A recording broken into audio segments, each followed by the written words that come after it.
Ward number 14 માંથી આપમાં જોડાયેલ નવા કાર્યકરોનું સ્વાગત કરવામાં આવ્યું। રાજકોટમાં આમ આદમી પાર્ટી દ્વારા ગુજરાત જોડો જનસભા કાર્યક્રમ યોજાયો। शीतलबेन गोहेल आज वोर्ड नंबर 14 में जी अमारी मीटिंग थी एनो एजेंडा ए हतो के 18 वोर्ड मांथी फॉर्म भरवा माटेनी जे कोई बहनों भाईओ जुवान युवकने फॉर्म भरવું એની સુવિધા રાખવામાં આવી હતી અને ખાસ કરીને એ કે આ ભ્રષ્ટાચાર ભાજપ સરકાર માટે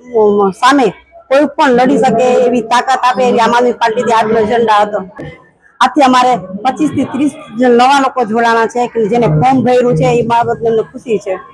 આવનારી ચૂંટણીમાં અમારો એજન્ડા એક જ રહેશે કે હવે વિસાવદરવાળી કરવી છે કે આપણે જોઈ શકીએ છીએ કે આ ભ્રષ્ટાચાર સરકાર આપણા શ્રી વિજયભાઈ રૂપાણી જે મૃત્યુ પામ્યા એનો એજન્ટ એ લોકોએ ખર્ચો જે 20 લાખ રૂપિયા ઠરાવ્યો વાપરો તો આ સરકારે તો 20 લાખ રૂપિયા એ લોકો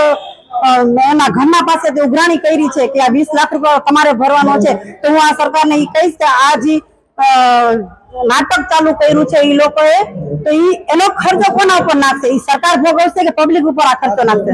ઈ વાત સાચી છે કે વિજયભાઈ ગરીબો માટે ખૂબ જ સારા કામ કર્યા હતા ને હવે ભગવાન પાસે છે પણ ત્યાંથી ઈ જોતા હશે એની આત્મા કેટલી દુભાતી હશે કે આ ભ્રષ્ટાચાર સામાન્ય છે કે આપણા બાજુમાં એક કોક ગુજરી ગયું હોય ને તો હવે એમાં જે પૈસાની આપણે મદદ કરીશું તો આપણે માંગતા નથી કે ભાઈ વાંધો નહીં એના આપણે બગાડ્યા છે ને વાંધો નહીં એ લોકો માંગતા હશે તો વિજયભાઈ જે લોકો 20 લાખ રૂપિયા વાપરો છે તો ઘર પાસે ઉઘરાણી કરે છે તો આ ના કરવી જોઈએ કે એના ફેમિલી કોઈ નથી કરતું તમે 20 લાખ બગાડો આટલું આ કરો આ તો એ તો એના ઘર મેળે એ લોકો કરી લે પેલા કરીને પબ્લિક ને દેખાડ્યા લોભામની લાલચ દેવડાવી કે અમે આટલું કર્યું હવે એમના પાસેથી ઉઘરાણો 20 લાખ નો કરે છે।